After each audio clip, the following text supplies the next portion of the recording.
గ్రాముల బంగారాన్ని విడిపించి ఆ రోజు ఆన్లైన్ రేటుకే మేము కొంటాం. Sharma gold company. Hi hello welcome to our channel. ఈరోజు మనతో పాటు ఉన్నారు దైవజ్ఞ బ్రహ్మశ్రీ వీరపురం సుబ్రహ్మణ్య స్వామి గారు. నమస్కారం గురువు గారు. శుభాశీస్సులు అండి. గురువు గారు, ఈ ఆంధ్రప్రదేశ్లో ఎన్నికల వాడి వేడి స్టార్ట్ అయిపోయింది. ముఖ్యంగా ఇంతకుముందు జగన్ గారికి చంద్రబాబు ఒక్కడే కాంపిటీషన్, కానీ ఇప్పుడు జగన్ గారికి సొంత ఇంట్లోనే ప్రతిపక్షం తయారైపోయింది చెల్లి రూపంలో. సో ఇప్పుడు ఇన్ని సిచ్యువేషన్స్ ఎదుర్కొంటున్న జగన్ మళ్ళీ ముఖ్యమంత్రి అవుతాడా లేకపోతే చంద్రబాబు అవుతాడా అనేది ప్రశ్న. ఏమంటారు మీరు? వాస్తవంగా జ్యోతిష్య ప్రకారంగా కానీ లేదా ప్రజానాడి ప్రకారంగా కానీ ఏంటంటే కొత్త ఒక వింత, పాత ఒక రోత. అయితే ఇందులో దైవ నిర్ణయం అనేది కూడా ప్రధానమైనటువంటి అంశం. దైవ నిర్ణయం అంటే ఎవరిని అదృష్టం అనేది వరిస్తుంది అన్నది ముఖ్యమైనటువంటి అంశం. ఎందుకంటే ప్రజానాడికి దైవానుగ్రహానికి ఏంటంటే దైవానుగ్రహం వల్ల ప్రజలలో మార్పు అన్నది ప్రారంభమవుతుంది. అంటే వాళ్ళ మైండ్ సెట్ అనేది, మనస్సు అనేది చేంజ్ అవుతుంది. దీని ప్రకారంగా తీసుకున్నట్టయితే మనకు జ్యోతిష్య ప్రకారంగా దైవానుగ్రహం అనే దాని ప్రకారంగా తీసుకుంటే 100% 100% టీడీపీ గెలిచి తీరుతుంది. అది ఎలా సాధ్యం అవుతుంది? కొంతమంది ప్రముఖ జ్యోతిష్యులు ఎవరైతే ఉన్నారో, ఇప్పుడు యూట్యూబ్ లో చాలా ఫేమస్ ఉన్న వ్యక్తి ఎవరైతే ఉన్నారో, రీసెంట్ గా జరిగిన ఒక నెల క్రితం జరిగిన ఇంటర్వ్యూలో ప్రిడిక్షన్ మొత్తం పరిశీలించి ఖచ్చితంగా ఇప్పుడున్న ముఖ్యమంత్రి మళ్ళీ అవుతారని చెప్పడం జరిగింది. మీరేమో దానికి విరుద్ధంగా చెప్తున్నారు. ఇది ఎలా నమ్మచ్చు అంటారు మరి?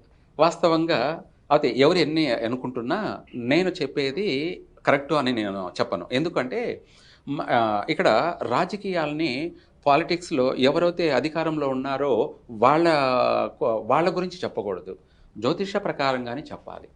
అంటే ఇప్పుడు ఎవరైతే అధికారంలో ఉన్నారో వాళ్ళకి అనుగుణంగా చెప్పడం అన్నది కాదు, ఏది జరగబోతున్నది అనేది కూడా మనము క్లారిటీ ఇవ్వాలి. అందులో జాతకరీత్యా కొంత ఆపోజిట్ ఎవరికి, జగన్కి జాతకరీత్యా జాతకరీత్యా ప్రజలలో వచ్చేటప్పటికి రెండు విధాలను అటు ఇటు సమపాలనలో ఉన్నాడు. అంటే ప్రజాభిప్రాయంలోకి వచ్చేటప్పటికి సమపాలనలో ఉన్నాడు. ఇవన్నీ కలుపుకొని చూసుకుంటే మనకు రేపు ఎలక్షన్ జరగబోయేటువంటి సమయం తీసుకుంటే ఇక్కడ ఇద్దరు కలిసి ఉండడం, ఎవరు, తెలుగుదేశం, పవన్ కళ్యాణ్, జనసేన కూడా కలవడం, ఇది కొంతవరకు కలిసి వచ్చే అంశము. ఆ విధంగాను ప్రజాభిప్రాయ ప్రకారంగాను జాతకరీత్యాను ఇప్పుడు డి అంటే డి అన్నట్టుగా ఉంది. వీళ్ళిద్దరూ కలిసినా ఒకటే, కలవకపోయినా ఒకటే. జగన్ అయితే స్ట్రాంగ్గానే ఉన్నాడు. ఇందులో ఫైనల్గా నిర్ణయం ఏమిటి అంటే అధిక శాతం స్థానాలని గెలుచుకునే అవకాశం టీడీపీకి మాత్రమే దక్కుతుంది. అయితే జగన్ పూర్తిగా బాగా స్ట్రాంగ్గా ఇచ్చినప్పటికీ కూడా వ్యత్యాసం కొద్ది తేడాతో ఓడిపోయే ఛాన్స్. సార్, ఇప్పుడు చంద్రబాబు జాతకం బాగుందంటారా మరి? మీరు దైవానుగ్రహంతో అవుతుంది అంటున్నారు. ఇటీవలి కాలంలో చంద్రబాబు రాజశ్యామల యాగం కూడా, చండీ యాగం కూడా చేసినట్టున్నారు. సో అది కూడా ఫలితాన్ని ఇవ్వడం, లేకపోతే ఆయన జాతకరీత్యా కూడా ఫలితాన్ని పొందే అవకాశం ఏదైనా ఉందంటారా మరి? జాతకరీత్యా కూడాను తన జాతకరీత్యా అప్ అండ్ డౌన్లే ఉన్నాయి చంద్రబాబు జాతకరీత్యా. అంటే ఇక్కడ మహర్జాతకుడు అని చెప్పడానికి ఇద్దరిలో ఏ ఒక్కరికి కూడా లేదు. ఓకే, అంటే 100% ఈయనే మహర్జాతకుడు, 100% ఈయనే మహర్జాతకుడు అని చెప్పడానికి కూడా ఇక్కడ లేదండి. ఇద్దరిలోనూ అప్ అండ్ డౌన్లు ఉన్నాయి. అందులో ఇక్కడ ఏంటంటే ఇతను చేసినటువంటి కొన్ని పూజా ఫలాలు, రెండోది వచ్చేసి ఇంకొక పార్టీని కలుపుకొని వెళ్ళడము, రెండోది వచ్చేసి ఆంధ్రప్రదేశ్ యొక్క భవిష్యత్తు గురించి ఏమిటి అన్నది ప్రధాన అంశం. అలా తీసుకుంటే దాని ప్రకారంగా కూడాను టీడీపీ గెలిచే అవకాశమే.